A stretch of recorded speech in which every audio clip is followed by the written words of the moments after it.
the continuous dimension function is very powerful.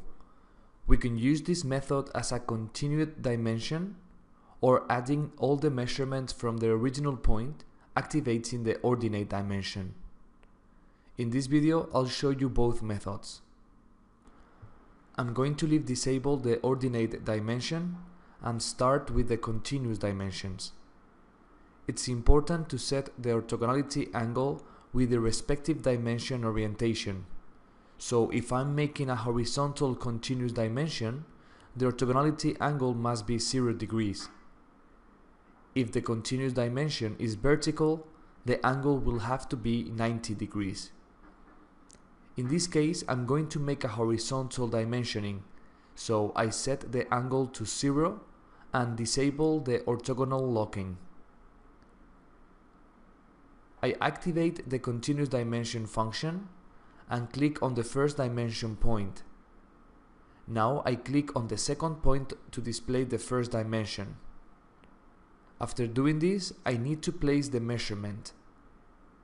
Note that the dimension will only move towards the direction of the given orthogonality angle.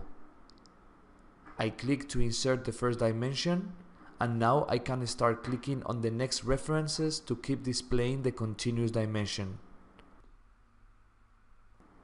Every click will set the end of one measurement and the origin of the next one.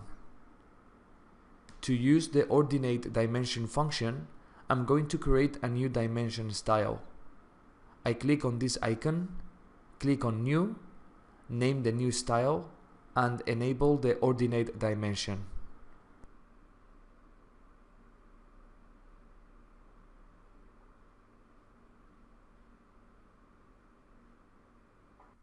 Now I activate the continuous dimension function and start to do the same process as before. However, note that the ordinate dimension measures all the distances from the origin point, and the origin point is the first point that we click. These dimensions prevent escalating errors by maintaining accurate offsets of the features from the origin.